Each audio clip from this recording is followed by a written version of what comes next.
కృపాసక్తి సంపూర్ణమైన తండ్రి, నజరేయుడైన యేసయ్య, ఈ ఉదయకాలం కొరకు, ఈ రోజు కొరకు నీ కృతజ్ఞతా స్తోత్రాలు. మేము సజీవులుగా ఉండి మరొకసారి మిమ్మల్ని ఆరాధించి స్తుతించి కొనియాడి మీ మాటలు వినాలని నీ పిల్లలంగా మీ బల్ల చుట్టూ చేరి ఉండగా అపవిత్ర ఆత్మశక్తులను, వాయుమండలంలో చీకట్లను యేసు నామములో లయపరచమని ప్రార్థిస్తున్నాం ప్రభువా.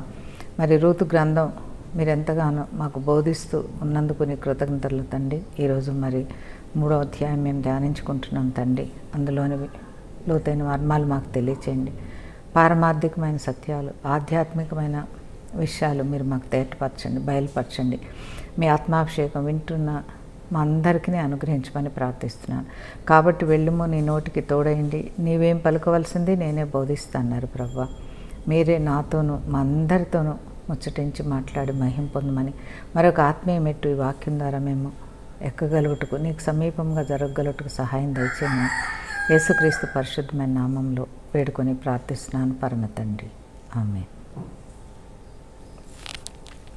God bless you children. మరి ఈరోజు రూతు గ్రంథంలోని 3వ అధ్యాయం చదువుకుందాం మనము. రూతు గ్రంథం మీకు నచ్చిందా? విన్నారా వాక్యాలు? ఇప్పటికి 3 అయిపోయినాయి కదా. ఈరోజు 3వ అధ్యాయం అలాగే మిగతా అధ్యాయాలు కూడా మనం చదువుకుందాం. రూతు గ్రంథము 3వ అధ్యాయం 1వ వచనం నేను చదువుతున్నాను. మెల్లమెల్లగా నేను చెప్తున్నాను, ఎందుకంటే ఇంకా దాంట్లో రూతు గ్రంథం గురించి మీరు ఆలోచించినప్పుడు డౌట్స్ పడకుండా, ఇదేంటి అట్లా అనుమానాలు రాకుండా కొంచెం పూర్తిగా దానిలోని విషయాలు తెలియచేద్దామని ప్రయాసపడుతున్నాను. 3వ అధ్యాయం 1వ వచనం. మీరు ఈ రూతు గ్రంథం ఎప్పుడైనా కానీ వాక్యం విన్నప్పుడు, ఎవరు చెప్పిన వాక్యమైనా ప్రార్థనాపూర్వకంగా వినండి. బైబిల్ ముందు పెట్టుకొని వాక్యం చూస్తూ వినండి. వాక్యమే దేవుడు. 3వ అధ్యాయం 1వ వచనం. ఆమె అత్తయ్యైన నయోమి, నా కుమారి, నీకు మేలు కలుగునట్లు నేను నీ కొరకు విశ్రాంతి విచారింపవలసిన దానను కదా. చూసారా, అత్త గురించి, అత్త కోడలు గురించి ఆలోచిస్తుంది. మామూలుగా వృద్ధాప్యంలో ఉన్న వాళ్ళకి విశ్రాంతి గురించి ఆలోచించాలి మనం కదా. పెద్దవాళ్ళు అరే రెస్ట్ తీసుకుంటే బాగుండని. కానీ నేటి యువతి యువకులను చూస్తే వాళ్ళ విశ్రాంతి గురించి నిజంగానే పెద్దవాళ్ళు ఆలోచించాలి. వాళ్ళకు వాళ్ళు కూడా ఆలోచించుకోవాలి. అవిశ్రాంతిగా పనిచేస్తున్నారు పిల్లలు. నేటి తరం పిల్లల్ని చూస్తే నాకు జాలి, బాధ కంటే దుఃఖం అనిపిస్తుంది. వాళ్ళకు ఒక ఫ్యామిలీ టైం లేకుండా పోయింది, ఒక ప్రేయర్ టైం లేకుండా పోయింది. ఒక గుడికి వెళ్తాం ఆదివారం, గుడికి వెళ్ళేది కూడా చెప్పలేం. అలా టైం అంతా మరి ఏం చెప్పాలి, ఉద్యోగానికి ఎక్కువ టైం కేటాయించవలసిన అవసరం వస్తుంది. అలా కాదు పిల్లలు.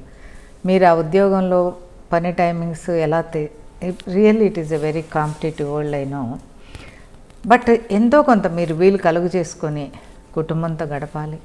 మన తండ్రి యేసుతో కుటుంబంగా గడపాలి, వ్యక్తిగతంగా కూడా గడపాలి. ఈ విషయం కొంచెం మీరు ఆలోచించి ప్లాన్ చేసుకోండి. సో రూతు విశ్రాంతి లేకుండా పని చేస్తుంది, దేవుని పొలంలో చేస్తుంది, బోయజు చేతి కింద చేస్తుంది అని అత్తగారు అర్థం చేసుకొని, ఆవిడకి కూడా ఒక విశ్రాంతి కాలాలు కావాలి కదా. ఆవిడ సంతోషాలు, లేదంటే ఆవిడ హృదయంలోనే కోరిక. చూడండి, భార్యాభర్త కలిసి సంతోషంగా హ్యాపీగా ఎక్కడికైనా వెళ్ళడానికి టైం ఉండదు, వాళ్ళు పిల్లలతో గడపడానికి టైం ఉండదు. సో అలా కాకుండా అత్తగారు జ్ఞానంగా ప్లాన్ చేసింది కోడల కోసం. అంత ముందు అధ్యాయంలో అత్త విషయమై కోడలు జాగ్రత్త తీసుకుంది కదా. తను తిన్న ఆహారం మొత్తం తినేయకుండా కొంచెం మిగిలించి అత్తకు తెచ్చి ఇంటికి వచ్చి ఆ పొలంలో ఏమేం జరిగినాయి ఆ విషయాలన్నీ షేర్ చేసింది. బోయజ్ ఏం మాట్లాడారు, తనేం మాట్లాడింది, ఆ రోజంతా ఎలా సాగింది. ఒక్కొక్కసారి పెద్దవాళ్ళు చర్చికి రాలేనటువంటి పరిస్థితులు ఉంటారు, అనారోగ్యాన్ని బట్టో వయసును బట్టో, ఆ వెహికల్స్ ఎక్కి దూరమైన చర్చికి వెళ్ళలేకనో కూర్చోలేక ఎక్కువసేపు ఉంటే కనుక మీరు విన్న వాక్యాలు తీసుకెళ్ళి వాళ్ళతో పంచుకోండి. వాళ్ళు చాలా సంతోషపడతారు.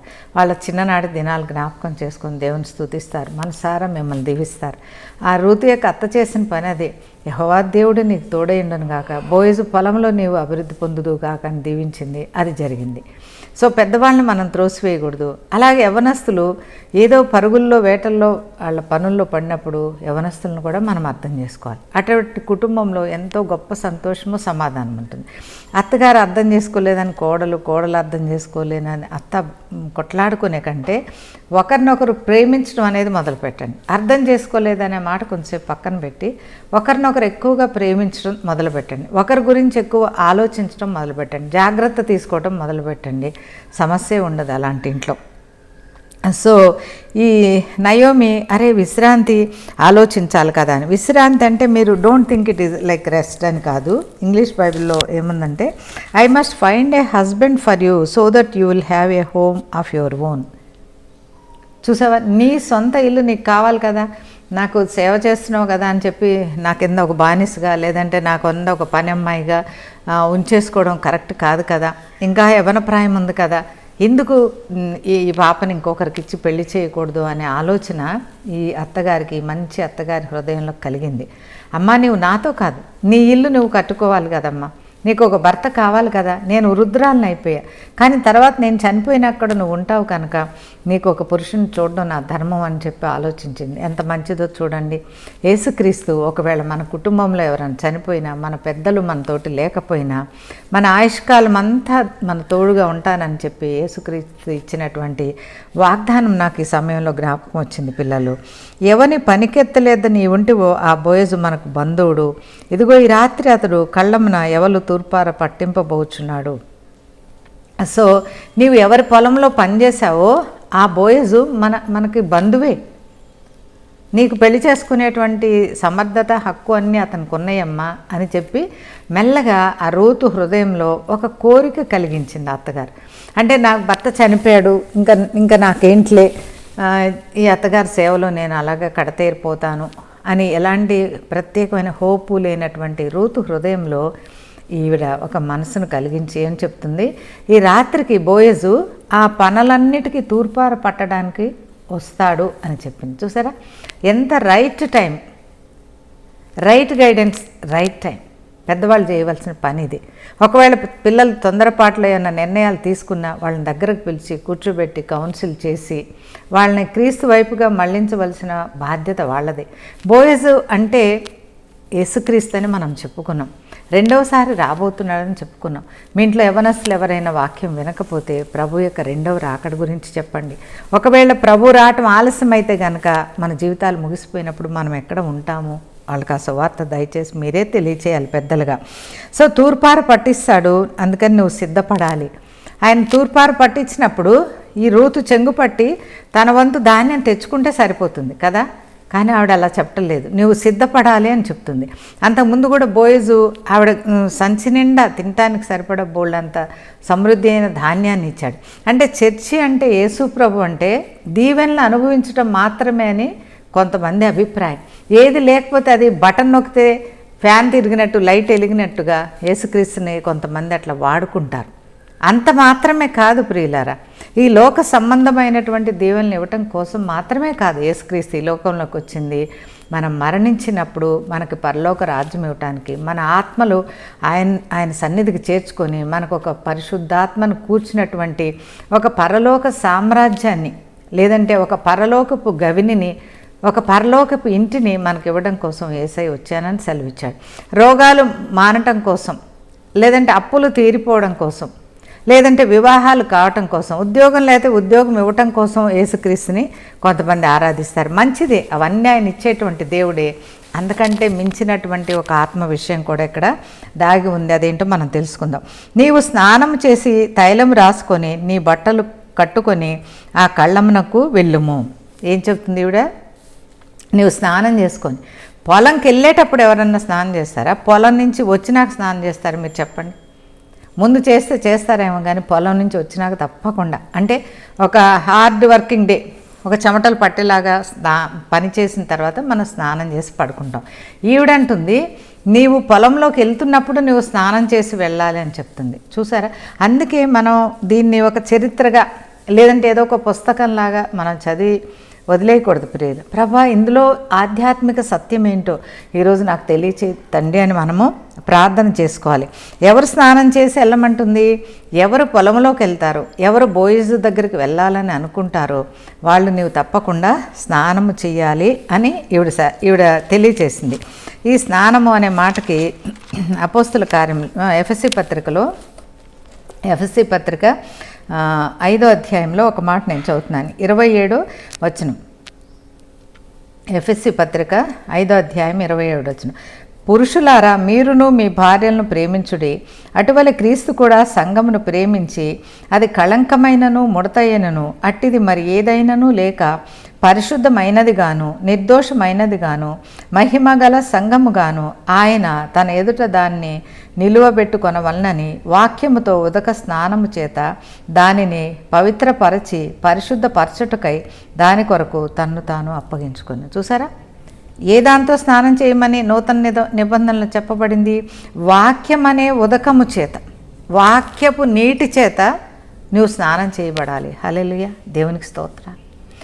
ఈ నయోమి చెప్పినటువంటి స్నానం అది ప్రియులారా, ఆత్మలో వాక్యము చేత నిన్ను నువ్వు కడుక్కోమ్మ రూతు.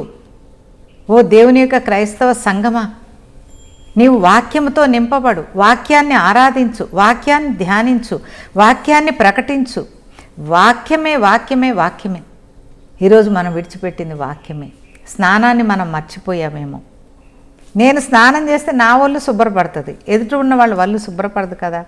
సో ఎవరికి పవిత్రత కావాలో, ఎవరికి క్రీస్తు రాజ్యంలో ఒక స్థానం కావాలో, ప్రభు దగ్గర వెళ్ళటానికి ఎవరు ఆసక్తి ఉందో వాళ్ళు ముందుగా ఏం చేయాలి? ఉదకముతోట, వాక్యం అనే ఉదకంతో స్నానం చేయాలి అని అంది. తర్వాత ఏంటి? నీవు తైలము రాసుకోవాలి. ఈ కాలంలో అయితే మామూలు నూనె, కోకోనట్ ఆయిల్ ఉందనుకోండి, ఎవరు రాయరు కదా. అసలు వెంట్రుకలే ఉండట్లేదు. ఆ ఉన్న కొంచెం వెంట్రుకలు కనపడమేమో అని తైలం రాయరు. కానీ బాడీ అంతటికి, మీకు సైన్స్ చెప్తున్నాయి ఇక్కడ, బాడీ అంతటికి ఆ శరీరాన్ని అంతటిని తీసుకునేది హెడ్డే. ఆ హెడ్ చల్లబడాలంటే తప్పనిసరిగా తైలం. మీరు ఒకవేళ పగలు ఇష్టం లేకపోతే ఈవినింగ్ పని నుంచి వచ్చినాకైనా తైలం రాసుకొని మార్నింగ్ స్నానం చేసుకొని కూడా వెళ్ళచ్చు. తైలం చాలా అవసరం. సరే, ఈవిడ చెప్పింది ఇక్కడ 1 సమూయేలు గ్రంథం 10వ అధ్యాయంలో ఉంటుంది, 1వ వచనంలో ఉంటుంది. చూడండి, మీ అందరికీ తెలుసు కనుక నేను తీట్లా. పరిశుద్ధాత్మ అనే తైలం చేత నువ్వు అభిషేకించుకోమ్మా, వాక్యం అనే ఉదకముతో స్నానం చెయ్యి, పరిశుద్ధాత్మ అనే తైలము నువ్వు రాసుకోమని చెప్తుంది. హల్లెలూయా.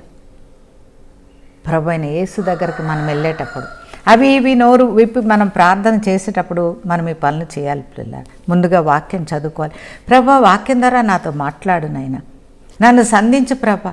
ఎక్కడ నీకు ఇంకా నాలో ఇబ్బంది ఉందో తండ్రి, మీ వాక్యం ద్వారా. ఈరోజు చర్చికి వెళ్తున్నా ప్రభా, దైవజనుడి ద్వారా నీ వాక్యాన్ని నాకు ఉపదేశించు నాయన. వాక్యాన్ని పక్కకు పెట్టేసే క్రైస్తవులు వర్ధిల్లరు ప్రియులారా. వారు దేవునికి సమీపంగా జరగలేరని నేను చెప్తున్నా.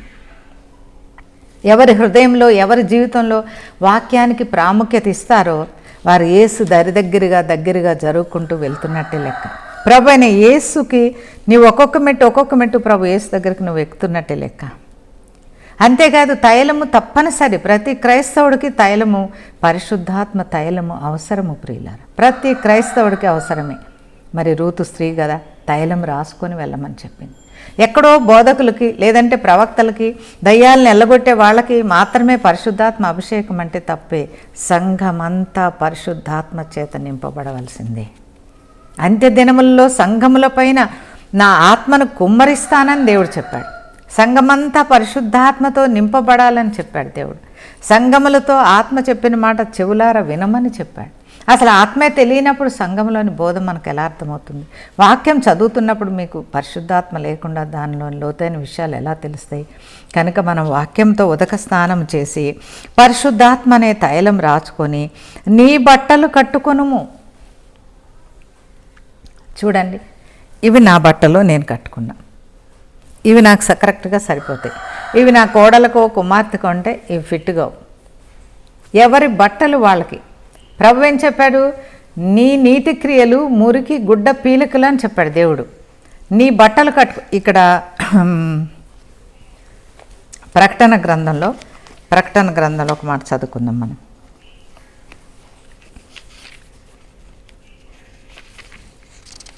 మా బాబు మధ్య మధ్యలో టైం చెప్తుంటాడు నాకు.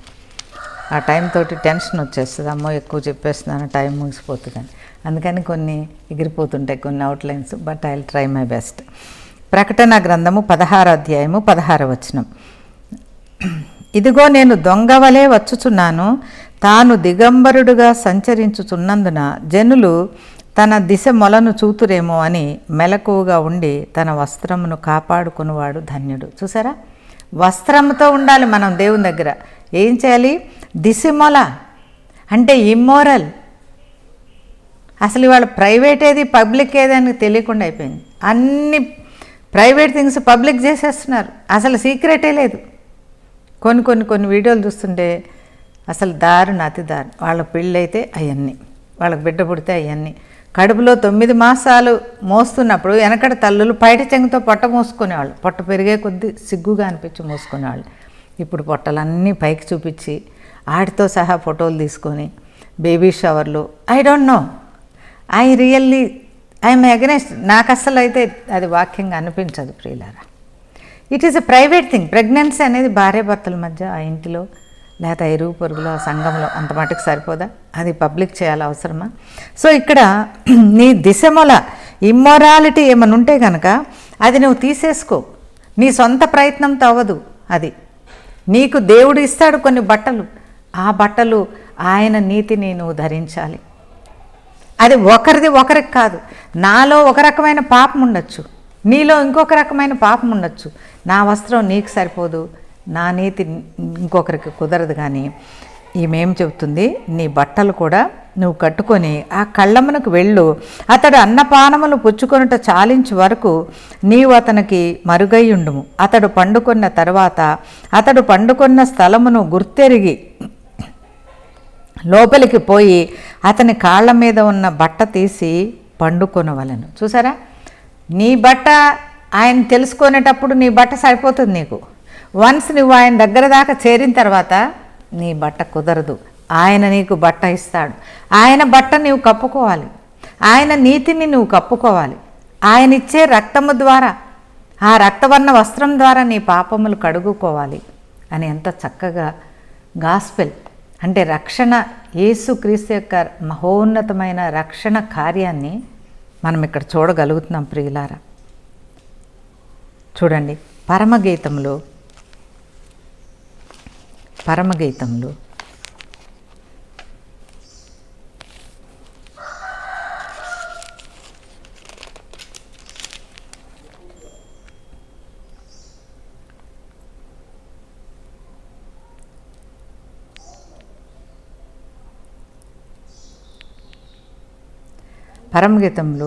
1వ అధ్యాయము 7వ వచనం. నా ప్రాణప్రియుడా, నీ మందను నీవెచ్చట మేపుదువో, మధ్యాహ్నమున ఎచ్చట నీడను వాటిని తోలుదువో నాతో చెప్పుము. ముసుగు వేసుకొనిన దాననై. ఎట్లా వస్తానని చెప్తుంది శూలమ్మతి? ముసుగు వేసుకొనిన దాననై, ఎవ్వరికి కనపడకుండా, ఎవ్వరికి నా యవన బలాన్ని అప్పగించకుండా, ఏ చీకటి దృష్టి నా మీద పడకుండా ఇవిడేం చెప్పింది? నీవు దాగియుండు. ఆయన దగ్గరికి ఎప్పుడు వెళ్ళాలో నువ్వు అర్థం చేసుకో. ఎప్పుడంటే అప్పుడు వెళ్ళకు, అందరితో పాటు కాదు. ఆయన విశ్రాంతి ఆయన్ని తీసుకొని ఫలానా సమయంలో నువ్వు ప్రార్థన చెయ్యి. నాకు ఇక్కడ అర్థమైంది ఏంటి అంటే, ఆయన తన ఆహారాన్ని తిని అతడు పండుకొనిన తరువాత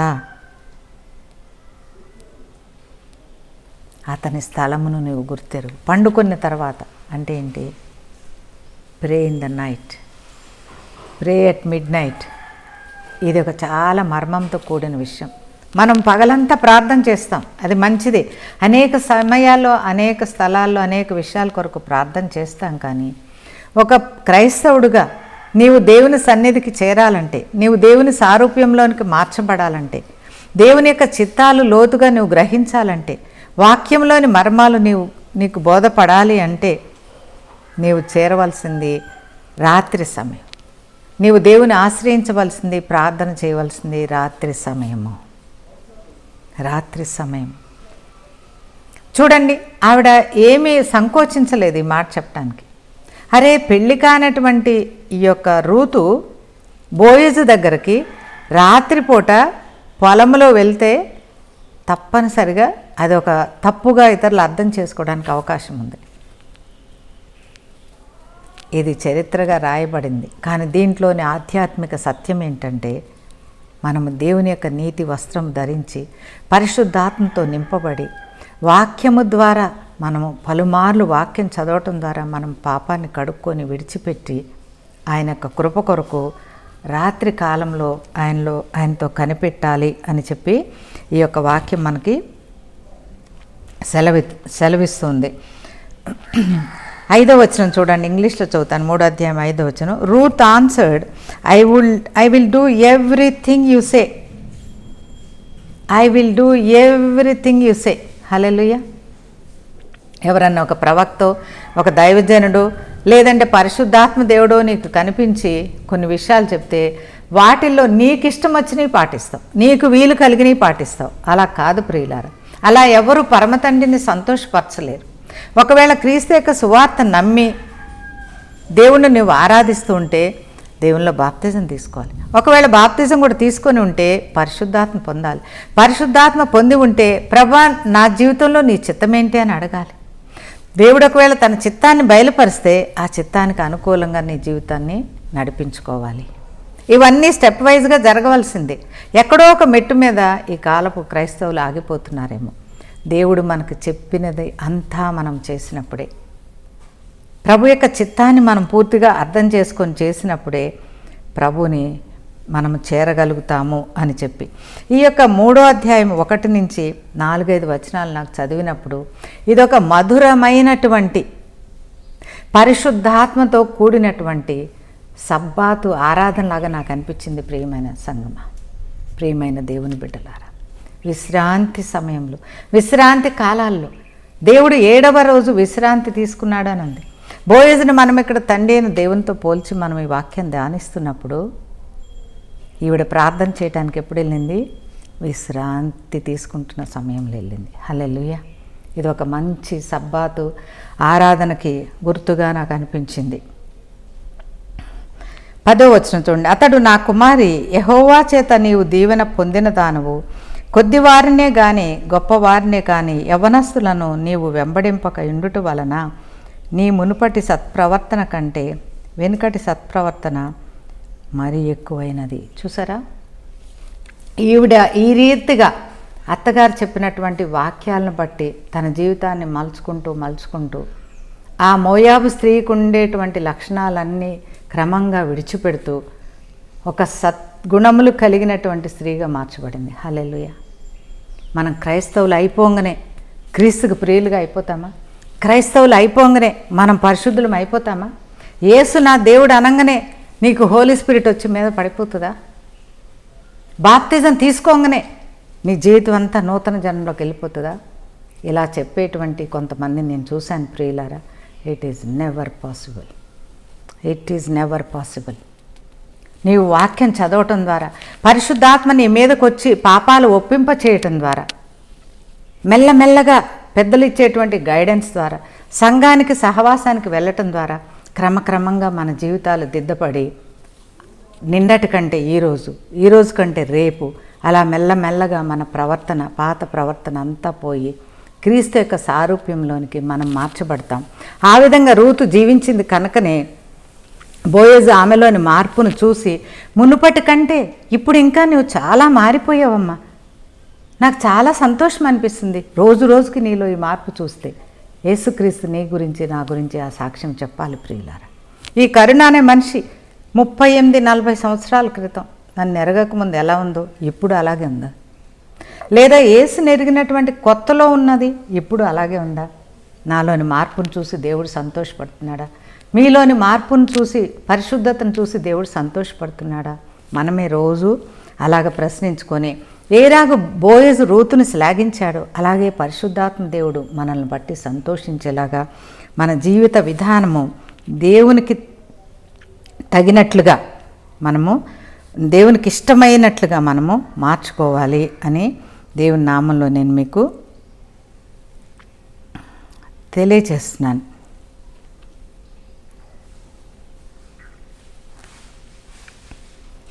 ఇంగ్లీషు తెలుగు ఇది. సో 9వ వచనం చూడండి. అతడు నీవెవరవని అడుగగా ఆమె, నేను రూతు అను నీ దాసురాల్ని, నీవు నాకు సమీప బంధుడు కనుక నీ దాసురాల మీద నీ కొంగు కప్పుమనగా. సో కొంగు కప్పటం అంటే ఏంటి? ప్రొటెక్షన్, నీ దాన్నిగా చేసుకోమని. ఆవిడేమడుగుతుంది, ఇంగ్లీష్లో ఏముందంటే, సో ప్లీజ్ మ్యారీ మీ, నన్ను వివాహం చేసుకుంటావా బోయజు. ఎంత ధైర్యం వచ్చేసిందో చూడండి ఆవిడకి. ఎట్లా వచ్చింది ఆ ధైర్యం? రోజు వాక్యం చదువుకోవడం ద్వారా, ప్రార్థన చేసుకోవడం ద్వారా, తన పాపాలు ఒప్పుకొని విడిచిపెట్టడం ద్వారా, క్రీస్తుకు కలిగినటువంటి సుగుణాలు పొందటం ద్వారా. ప్రభు మనకేం చెప్పాడు? నేను నిన్ను సంఘ వధువుని నేను తీసుకొని వెళ్ళడం కోసం వస్తాను అని చెప్పాడు కదా. అంటే ఏంటి? ప్రభు యొక్క కళ్యాణ మహోత్సవంలో నన్ను పెళ్లి చేసుకుంటావా అని అడిగింది. చెప్పండి, మీలో ఎంతమందికి ఆ ధైర్యం ఉంది? ప్రభు అయిన యేసు, కెన్ యూ మ్యారీ మీ? మీరు వేరే విధంగా భూ సంబంధంగా దాన్ని అర్థం చేసుకోకండి. కెన్ యూ మ్యారీ మీ అంటే, ప్రభా నీ యొక్క రెండవ రాకడలో, నీ ఎత్తబడే సంఘంలో, నీ ర్యాప్చర్లో ప్రభా నేను ఉంటానా, నన్ను చేర్చుకోవా యేసయ్య. నీకు ఇంకేదైనా కష్టం కలిగిస్తే ఇప్పుడే వాక్యం ద్వారా నన్ను హెచ్చరించు ప్రభా, నీ పరిశుద్ధాత్మ ద్వారా నన్ను గుణపరచు ప్రభా. కానీ నేను ఇక్కడికి వచ్చిన ఉద్దేశం ఏంటంటే, నేను యేసుని ఆరాధిస్తున్న ఉద్దేశం ఏంటంటే, నీ పరలోక రాజ్యంలో నేను చేర్చబడాలని. ఆ కళ్ళానికి ఆవిడ ఎందుకు వెళ్ళింది? బోయజు దగ్గర పండుకొని లేవటానిక? పొద్దున్నే లేచి నీ ఎవరు లేత బార్లీ అన్న తెచ్చుకోవడానికి కోసమా? కానే కాదు ప్రియులారా, ఆయనతో శాశ్వత కాలం ఉండాలని, ఆయన కుటుంబంలో చేర్చబడాలని, పరలోకమందున్న యేసుక్రీస్తు గొప్ప కుటుంబంలో నేను చేర్చబడాలి అనే విషయాన్ని రూతు ఎంతో చక్కగా అర్థం చేసుకున్నట్టుగా మనం చూస్తూ ఉన్నాం. అప్పుడు 11వ వచనం చూడండి. నీవు ఎవరంటే వారిని వెంబడించలేదు కదా.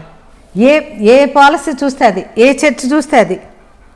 ఇప్పట్లో ఈ కాలంలో అయితే భయంకరమైనటువంటి డిసెప్టివ్ ప్రాఫిట్స్, డిసెప్టివ్ మోసపరచు ఆత్మ ఎక్కువైపోయింది. అదే లేఖనాలు చెప్తారు, కానీ అవి చాలా రాంగ్ డాక్టరిన్స్గా ఉంటాయి. వాళ్ళకు అనుకూలంగా చెప్తారు. ఇది నాకు బాధ అయినా మీకు హెచ్చరికగా నేను చెప్పదలుచుకున్నాను. ఎందుకంటే I suffered the same wrong డాక్టరిన్స్తో నేను చాలా సఫర్ అయ్యాను. చర్చ్ అంటే మనకు అన్నిటినీ సానుకూలంగా చేసి మనకు తెలియని వాక్యాన్ని పంచాలి అని అన్నిల్లో నుంచి వచ్చిన వాళ్ళకి ఆశ ఉంటుంది. కానీ ప్రభు చెప్పాడు, అలాంటి కొన్ని సంఘాలలో తోడేళ్ళు కూడా ఉంటాయని చెప్పాడు. గొర్రెలకి మంద కాసేటువంటి విషయం మర్చిపోయి మందని కరిచి తిని రక్తం కార్చి గాయాలు చేసేటువంటి తోడేళ్ళు కూడా ఉండే స్థలం అది. వాటి విషయమని మనం జాగ్రత్తగా ఉండాలి ప్రియులారా. నువ్వు ఎవరిని వెంబడించలేదు కదా, నువ్వు కరెక్ట్ ప్లేస్కి వచ్చావు కదా, నేనే సమస్తమని కోరుకున్నావు కదా, నా కుమారి నేను నిన్ను భద్రంగా చూసుకుంటా. నువ్వు నన్ను వెంబడించడంలో ఏమాత్రం ఇంకా ఏమీ ముందు వెనక సంశయించలేదు కదా, ఇంకెవరి మీద నీకు ఆశ లేదు కదా, నా వైపే నువ్వు గురిపెట్టుకున్నావు కనుక నా కుమారి నీవు భయపడకు. ఈ ప్రార్థన అందరూ చేస్తాం. భయపడకని వాగ్దానం ఇచ్చాడు దేవుడా, నాకు భయం తీసే. ఎట్లా చేస్తావు నువ్వు? రూతు వలె నీవు స్నానం చేసి ఉదకంతో వాక్యంతో కడుక్కొని పరిశుద్ధాత్మ నింపబడి ఆయన చెప్పిన ప్రకారం నడిచినప్పుడు ఈ వాగ్దానంతో మనం ప్రార్థన చేయటానికి ఉంటుంది. చాలామంది చెప్తారు 365 రోజులు భయపడద్దని దేవుడు వాగ్దానం ఇచ్చాడు, బైబిల్లో 365 సార్లు భయపడకమని ఉంటుందని. అలా పోదండి, అలా పోదు. మనం మార్చబడాలి. మనం మార్చబడినప్పుడే మనలో భయం పోతుంది. ఊరికే ఏసు నామలో భయపడకనే వాగ్దానం ఎత్తిపెట్టి చేస్తున్నానంటే నువ్వు ఎక్కడున్నావు అక్కడే ఉంటావు. ఆలోచించుకోండి మీరు. నీవు యోగ్యురాలవని నా జనులందరూ ఎరుగుదురు. చూసారా, రూతు సాక్ష్యం మొదటగా 2వ అధ్యాయంలో మనం చదువుకున్నాం. 2వ అధ్యాయం 7వ వచనంలో ఈవిడ మోయాబీరాలండి. వాళ్ళ అలవాట్లన్నీ మోయాబీల అలవాట్లు. ఇప్పుడు మొహం చూడంగానే గుర్తుపట్టచ్చు మోయాబు వంశం వాళ్ళది అని చెప్పేసింది. ఇప్పుడు ఏమంటున్నారు? నా జనులందరూ నీ యొక్క సాక్ష్యం ఎరుగుదురు, నీవెంతో యోగ్యురాలు అని నా చుట్టూ ఉన్న ప్రజలందరూ చూశారు. హల్లెలూయా, దేవునికి స్తోత్రం. క్రైస్తవ సాక్ష్యం ఇలా చెప్పబడాలి. ప్రియమైన సంగమ, ప్రియమైన క్రైస్తవుడా, ప్రియమైన చెల్లి, సంఘంలో నీ సాక్ష్యం ఏంటి? కుటుంబంలో నీ సాక్ష్యం ఏంటి? నీవు యోగ్యురాలవని, నీవు ధన్యురాలవని సంఘంలో నిన్ను గూర్చి వినపడుతుందా? కుటుంబంలో నిన్ను గూర్చి అలా వినిపిస్తుందా? నువ్వు పనిచేసే స్థలంలో వాళ్ళు క్రిస్టియన్స్ అండి, సిస్టర్ అసలు ఎంత మంచిదో, ఒకవేళ నేను అర్జెంటుగా 1 గంట ముందు వెళ్ళిపోయిన నా పని కూడా పాప చేస్తుందండి, అలాంటి సాక్ష్యం ఉందా? మళ్ళీ తిరిగి విడిచిపెట్టిన అదే సినిమాలు, అదే సినిమా పాటలు, అదే చెడు అలవాట్లు, అదే తాగుడు అలవాట్లు, అదే అబద్ధం. జాగ్రత్త ప్రియమైన సంగమా, మన సాక్ష్యాన్ని దేవుడు చూస్తూ ఉంటాడు. మన సాక్ష్యాన్ని ప్రజలు చెప్పుకుంటూ ఉంటారు. మనం విడిచి వచ్చినా కానీ మన సాక్ష్యం ప్రజలతో మాట్లాడుతూనే ఉంటుంది. మనం ఈ భూమిని విడిచినా మన సాక్ష్యం జీవించే ఉంటుంది. ప్రియులారా, జాగ్రత్త. ఈ సాక్ష్యం కాపాడుకోవటం సంఘానికి, క్రైస్తవ కుటుంబానికి, ప్రతి క్రైస్తవుడికి అవసరమే. అటువంటి రూతులాగా మనం కూడా తీర్చబడదామా? అలాగ ప్రార్థన చేసుకున్నామా? ప్రభా, నేను ఫలానా విషయంలో నా సాక్ష్యం పోగొట్టుకున్నానేమో ప్రభా, నీ కృప దయచి రూతులాగా నన్ను కూడా నీ ప్రజలు ధన్యురాలని, సత్ప్రవర్తన కలిగిందని, యోగ్యురాలని శ్లాఘించుటకు కృప దయచి అని ప్రార్థన చేసుకుందాం. నేను నిన్ను విడిపింపగలవాడునన్న మాట వాస్తవమే. అయితే నీకు నాకంటే సమీపమైన బంధువు ఒకడున్నాడు. రాత్రి ఉండుము, ఉదయమున అతడు నీకు బంధువుని ధర్మము జరిపిన ఎడల సరి, అతడు విడిపింపవచ్చును. నీవు బంధువుని ధర్మం జరుపుటకు అతనికి ఇష్టము లేకపోయిన ఎడల యెహోవా జీవము తోడు, నేనే నీకు బంధువుని ధర్మము జరిపెదను. ఉదయం వరకు పండుకొనమని చెప్పాను. సో ఉదయం వరకు వెయిట్ చేయి. నీకు సమాధానం రావాలంటే ఇంకా కొంత క్లియరెన్స్ ఉంది. ఆ పాతలో కొన్ని ఆటంకాలు ఉన్నాయి. అప్పటిదాకా వెయిట్ చేయమ్మా అని చెప్పాడు కదా. మనం దేవుని దగ్గరికి వెళ్ళినప్పుడు, ఏదన్నా ప్రార్థన చేసినప్పుడు దేవుడు వెంటనే సమాధానం చెప్పకపోతే మనం చాలా విసుగుదాం, చికాకు పడతాం, అసహనం అయిపోతాం, ఇంట్లో వాళ్ళ మీద కోప్పడతాం. నేను అంతగా ప్రార్థన చేశానే, మోకరిల్లానే, కన్నీరు కార్చానే, ఉపవాసం ఉన్నానే, ఓకే ఆల్ రైట్, అవన్నీ దేవుడు చూశాడు. కానీ ఆయన బదులివ్వటానికి ఇంకా క్లియరెన్స్ కావాలి. ఇక్కడ రూతుకి చెప్తున్నాడు బోయజ్ ఏంటి, అమ్మ నాకంటే కూడా నీకు ఇంకొక క్లోజ్ రిలేటివ్ ఉన్నాడు, రేపు ఉదయకాలం వరకు ఆగు. ఆ క్లియరెన్స్ కూడా ఏదన్నా అయిపోయిన తర్వాత యెహోవా నామంలో నేను నీకు చెప్తున్నా, నీవు నన్ను ఆశ్రయించావు కదా, నీ కోరిక నేను తప్పకుండా తీరుస్తా, నేను నిన్ను చేర్చుకుంటా, నా యొక్క సంఘంలో నేను నిన్ను ఘనపరుస్తాను అని చెప్పి ఆయన రూతుతో చెప్పినట్టుగా చూస్తున్నాం. ఇంగ్లీష్లో ఏముందంటే, now don't worry Ruth, I will do everything you ask. చూసారా, నీవు ఫైన్ విమెన్, మంచి అమ్మాయివని మా ప్రజలందరూ అనుకుంటున్నారు, నా బంధువులందరూ, నా పని వాళ్ళందరూ, నా పొలంలో పనిచేసే వాళ్ళందరూ నోరిపితే నీ గురించే చెప్తున్నారమ్మా. ఎంత మంచి సాక్ష్యం చూడండి. డోంట్ వర్రీ, నీవు అడిగినవన్నీ నీకు చేస్తానని చెప్తున్నాడు. ఎన్ని అడిగి ఉంటుంది దేవుడు చెప్పండి? ఏమడిగింది అసలు? Will you marry me, will you marry me బోయస్ please. ప్రభా, నీ ఎత్తబడే సంఘంలో నన్ను చేర్చుకోవా ప్లీజ్ ఫాదర్. ముందు మనం అడగవలసింది అది. హల్లెలూయా. ర్యాప్చర్లో ర్యాప్చర్ అమ్మో వీడియోలు గోల.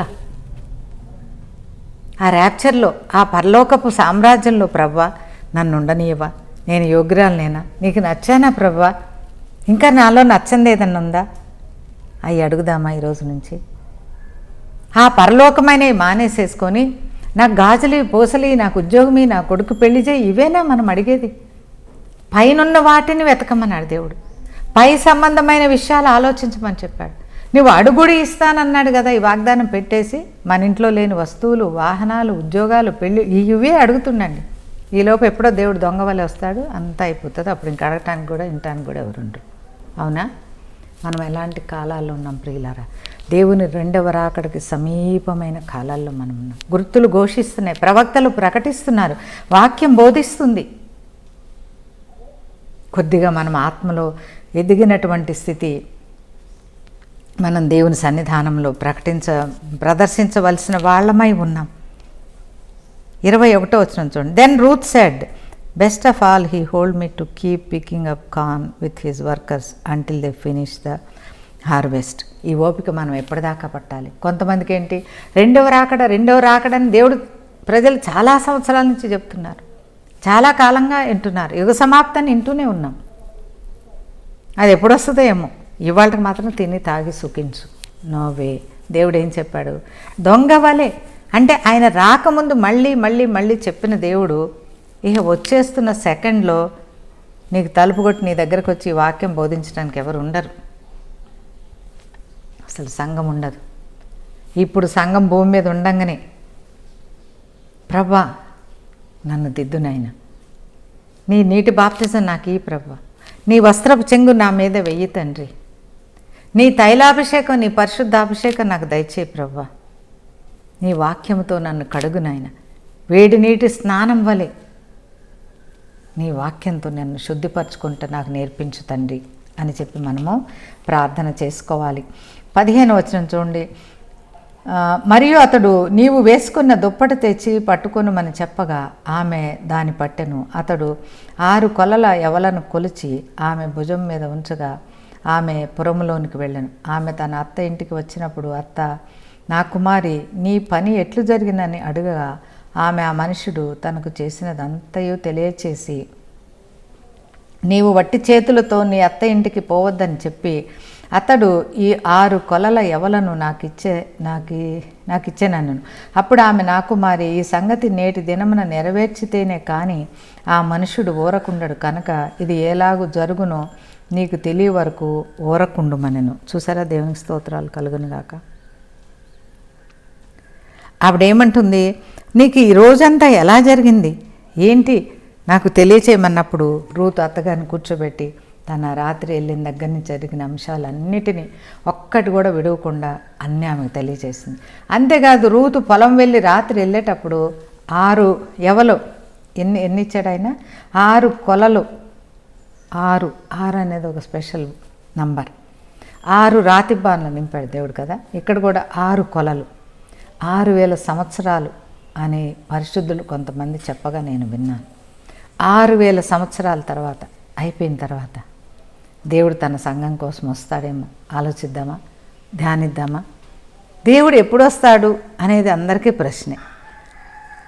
ఆ ప్రశ్నను పట్టుకొని మనం ఎక్కువగా ఆలోచించి ఎక్కువగా పరామర్శించుకొని వీడియోలు చూడడం వాటన్నిటికంటే కూడా, ప్రభా నీవు వచ్చినప్పుడు నన్ను తీసుకెళ్ళవా తండ్రి, నీ యొక్క పరలోక రాజ్యంలోనికి నీ వధువు సంఘంలో నన్ను చేర్చుకోవా? God will you marry me? Jesus will you marry me అని అడుగుదామా రూతు వలె? ఆ తర్వాత he told me I must not come back to you empty handed, so he gave me all this barley. చూడండి, దేవుడు సన్నిధికి వచ్చిన వాళ్ళకి దేవుడు ఏ మేలు కొదువ చేయడు ప్రియులారా. ఒకప్పుడు రూతు అత్త అయిన నయోమికి తినడానికి ఆహారం లేదు. వాళ్ళకి పొలం ఉంది కానీ వాళ్ళు పండించే టైంలో రాలేదు. హార్వెస్ట్ టైంలో వచ్చారు, పంట కోసే టైంలో వచ్చారు. సో వాళ్ళు కూలీలుగా బతకవలసిందే. ఎన్నో సంవత్సరాల క్రితం వాళ్ళ ఇల్లు పొలము వదిలేసి వెళ్ళారు.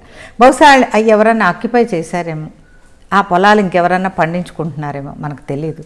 అందుకని వాళ్ళకి సమృద్ధిగా వాళ్ళిద్దరు తినటం మాత్రమే కాదు కానీ వాళ్ళకి మిగల అంటే ఖాళీ అయిపోయిన కుండలు పాత్రలు అన్నిటినీ యేసుని ఆశ్రయించడం ద్వారా నింపబడినట్లుగా మనం ఇక్కడ చూస్తాం. ఏది ఏమేలు కొదవ కాలేదు. ఎంటీ హ్యాండెడ్, ఒట్టి చేతులతో వెళ్ళింది రూతు ఆయన దగ్గరికి. ఆయనకేమి తీసుకొని వెళ్ళలేదు. హల్లెలూయా. యేసయ్యకి మీరు ఏమిద్దామనుకుంటున్నారు ప్రియులారా? మనం ఏమిచ్చినా సర్వము 1000 కొండల మీద పశువులు నావే అన్నాడు. ఏమిద్దాం మనం చెప్పండి? మనల్ని మనం ఇచ్చుకున్నాం. రూతు చేసిన పని అదే. హల్లెలూయా. బోయజు, నన్ను నేను నీకు అప్పగించుకుంటున్నాయ్యా, నా దగ్గర ఏమీ లేదు ఇవ్వటానికి, నేను రిక్తురాల్ని, కుటుంబీకులను పోగొట్టుకున్నా, నా ఆస్తిపాస్తులన్నీ నేను అక్కడ వదిలేసుకొని వచ్చా, నీవు చాలా అనుకొని నీ దగ్గరకు వచ్చాయ్యా, నా దగ్గర ఉన్నది నేనే, ఈ కరుణ అనే మనిషిని నేను నీకు అర్పించుకుంటున్నా ప్రభా, will you take me home God. హల్లెలూయా. Boaz will not rest today until he settles the matter. ప్రభు ఏం చెప్పారు? ఆయన కునుకడు నిద్రపోడు అని చెప్పాడు.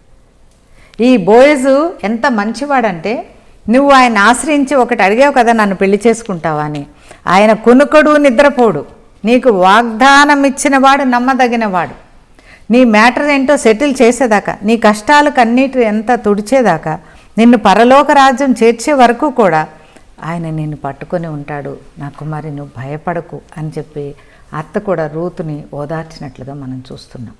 మనం అడిగింది ఇచ్చి మన ఖాళీలన్నిటినీ పూరించి ఈ రాత్రికి నువ్వు రాత్రి వెళ్ళావు కదా, ఈ పగలంతా దాని మీదే ఆలోచిస్తుంటాడు బోయజు. ఎంత మంచివాడంటే నువ్వంత దీన హృదయంతో అడిగావు కనుక నీకు ఇంకొక సమీప బంధువుడు ఉన్నాడు కనుక ఆయన కూర్చోబెట్టి మాట్లాడి ఈ మ్యాటర్ ఏదో సెటిల్ చేస్తాడని చెప్తున్నాడు. హల్లెలూయా, దేవునికి స్తోత్రం. ప్రియమైన దేవుని పిల్లలారా, నువ్వు ఏ అవసరతతో దేవుని దగ్గరికి వెళ్ళావు. అనేక అవసరతలు మనం ప్రభు దగ్గరికి వెళ్ళి చెప్పుకుంటాం. నేను కూడా చెప్పుకుంటాను. నేను కూడా మీలాగనే ప్రార్థన చేస్తాను. కానీ దానికి ముందు మనము తైలం రాసుకొని వెళ్ళాలి. మనము ఉదకముతో, వాక్యం అనే ఉదకంతో స్నానం చేసి వెళ్ళాలి. దేవుని నీతి అనే పై వస్త్రాన్ని కప్పుకొని మనం వెళ్ళాలి. ప్రియులారా, నువ్వు ఎలా ఉంటే అలా వెళ్ళిపోయి పాపాన్ని పరిశుద్ధతని మిక్స్ చేసేసి పాపుల మనవి దేవుడు ఆలకించనని చెప్పాడు. సో ఈ స్టెప్స్ అన్నీ తీసుకొని పెద్దల వాక్యాలను అన్నిటిని మనస్కరించి బోధకులు చెప్పే వాక్యాన్ని నీ జీవితంలో చేర్చుకొని నువ్వు యేసును ఆశ్రయించినట్లయితే రూతు వలె నీకు ఏ మేలు కొదువై ఉండదని ఈరోజు మనందరికీ దేవుడు వాగ్దానం ఇస్తున్నాడు. అంతేకాదు, he is going to come second time to marry us. ఆయన యొక్క సంఘం కోసం ఎవరైతే తైలాభిషేకం పొంది, ఎవరైతే ఉదకంతో స్నానం చేసి ఆయన ఇచ్చిన వస్త్రాన్ని కప్పుకొని ప్రార్థిస్తూ ఆయన కొరకు కనిపెడతారో ఆ యొక్క సంఘాన్ని, ఆ యొక్క వధువు సంఘాన్ని తీసుకువెళ్ళడానికి యేసయ్య తిరిగి వస్తున్నాడు. ప్రియులారా, ఆ సంఘ వధువుగా నీవు ఉంటావా? మనందరం ఉందామా? ఇంకేదో ప్రార్థించేదానికంటే ప్రభువా, బోయస్ can you marry me, that is the prayer of Ruth. అది మన ప్రార్థన ఉండాలని నేను మిమ్మల్ని మీ తల్లిగా కోరుకుంటూ ఉన్నాను. God bless you. పరిశుద్ధుడా, కృపాశక్తి సంపూర్ణ, సర్వాంతర్యమైనటువంటి తండ్రి, దేవాది దేవుడా, రాజాది రాజా, రూతు 3వ అధ్యాయం ద్వారా ఎంతో చక్కగా వివరంగా మీరు మాతో మాట్లాడినందుకు మీ కృతజ్ఞతలు తండ్రి.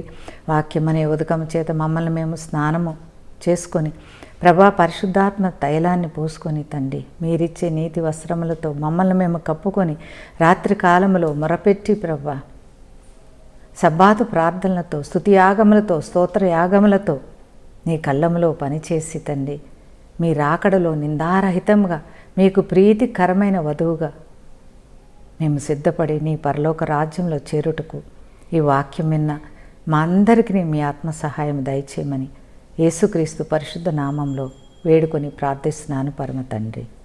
ఆమేన్. God bless you children.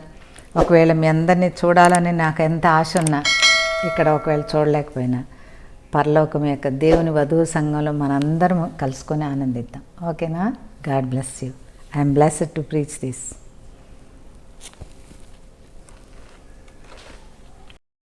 Jesus loves you and saves you.